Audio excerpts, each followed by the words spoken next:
I lost custody of my 2 children due to my social media addiction. I 36F lost custody of my children to my husband 34M because was addicted to my phone and social media. My therapist suggested writing about this might help me heal and work through what is going on with my life. We were married almost 11 years. He first started saying something about my phone usage about 3 years ago. That led to a fight where I basically voiced all of my insecurities and blamed my phone usage on my husband. I told him that he didn't spend enough time with me. I told him that I knew he didn't find me attractive. I told him that I knew he settled. And it was his fault. I used my phone because he didn't give me enough attention. That only made the problem worse because he was quick to point out all the times that we were supposed to be spending time together while I was actually just staring at my phone. So he started pausing movies and TV shows when I was looking at my phone.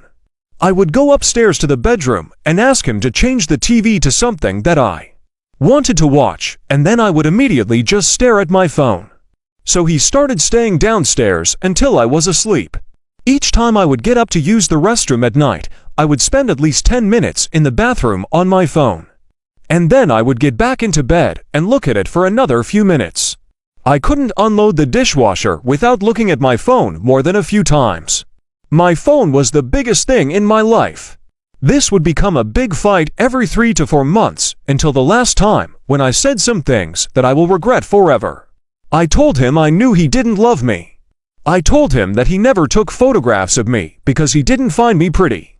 He never took photos of me and our children because he didn't like me and he was ashamed of me. That was basically the end. He went and got his tablet and showed me hundreds of pictures that he took. There was me and the children and the dogs and some with me and the children and my aunt's horses. And in every single one of the pictures I was there in the background with my neck bent starting at my phone. Whether it was outside or in our home, I always had that phone in my face. Then he showed me the videos and I couldn't stop crying. Videos of my youngest daughter saying "Mommy" or "I have to potty" over and over again while I was laying on the couch with my phone. All right there on a little SD card in our living room. And all this time he has been the primary caregiver and domestic caretaker. He gets the kids up, feeds them, and takes them to school. I pick them up in the afternoons while he cooks dinner and cleans. He bathes them and got them ready for bed. I went in each time and spent a few minutes with them and said "I love you." After the pictures and videos incident, things were calm for less than a month before we finally split. I called from work and asked him to make a specific dish for dinner. He said that he already had another dish planned and meat thawed. But I insisted and he budged. He went to Fred Meyer's and got the groceries and made the meal. It was ready 5 minutes after I walked in the door with the kids.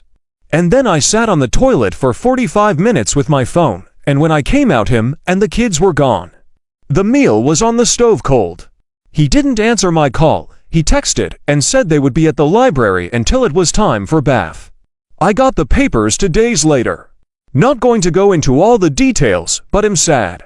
I see the children whenever I want as I moved less than 5 miles away. He doesn't want to keep the children away from me, but he said that if he's not going to let them be neglected. I cry every day. I'm not sure what benefit I will receive from sharing this, but I hope this helps someone else who might be experiencing the same thing. My therapist says social media addiction is real and triggers dopamine just like any other addiction.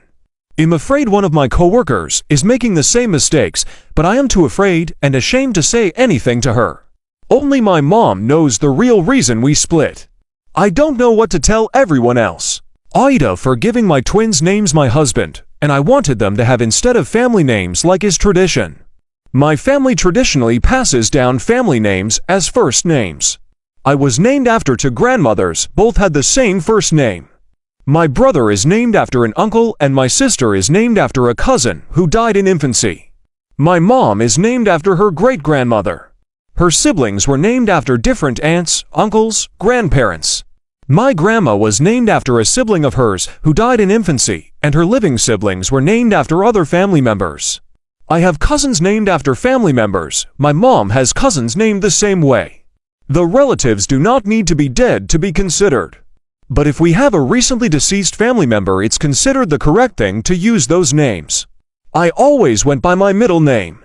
I like it far better. It was a name my dad wanted me to have, and nobody else in the family has it, which is a bonus for me. And because of this, I always wanted to break the tradition, something my husband is eternally grateful for. Because his style of names, like mine, are not like my family's style of names. We had boy-girl twins 2 weeks ago, and we chose to name them names we loved versus family names. Our daughter is Piper, and our son is Robin. We chose not to give them family names as middle names and went with names we felt worked for them, but that we also loved as well. My family were upset, and especially because the last of my great-uncles died recently, and it was expected my son would be Gerald after him. My daughter was expected to be Jennifer or Patricia after my aunts, who have the least number of kids named after them. I had told my family ahead of time we were not going to follow the tradition. But clearly, they didn't believe me because we got a lot of negative comments from my side about disrespecting my family and breaking their hearts with the snub toward my great-uncle.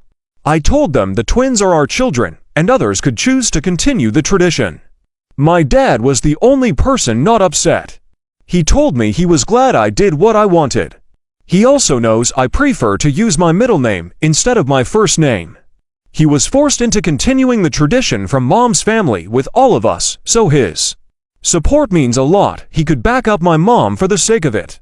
Some of my family have made some pretty hurtful comments, and I have taken some space. But it also makes me feel guilty that they're so angry and hurt at my decision. AITA. AIO for being upset at all of my coworkers for basically SL*T shaming me. I'm a bartender at a restaurant. I had a really long night a few days ago and forget to grab my phone charger from work, so I went the next day my day off to grab it. It was ADF, so I threw on a hoodie and some biker shorts. On my walk over there, some teenage boys started catcalling me so disgustingly. It annoyed me, but I'm sadly used to it, so I brushed it off.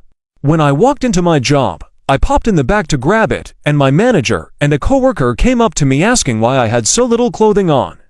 Again, I'm wearing a hoodie and biker shorts in 80 weather. I then say, is this not a normal outfit? Apparently not, because my manager says maybe in the South, but you're in DC. I'm from Georgia. I was like, okay, and tried to brush that off as well, but while trying to leave, almost every single one of my coworkers that were there had something to say about my outfit being skimpy. And this is after telling them what had happened to me right before I got there. If one thing or the other happened, I wouldn't have been pressed about it. But being catcalled and slutshamed, I think back to back, hurt me a lot. I cried on my way home, being of how ridiculous the situation was. I just couldn't wrap my head around what just happened. I'm not sure what to do now, because I feel weird working with some of my coworkers now because of it. I don't want to report anyone because there hasn't been any issue up until now. And I know a majority of them didn't mean it maliciously, but it was just very insensitive to me. Was I really dressed skimpily? Did I time travel back to the 1800s or something? I don't understand. Edit. For those wondering, my job is a casual chain restaurant. Not upscale at all.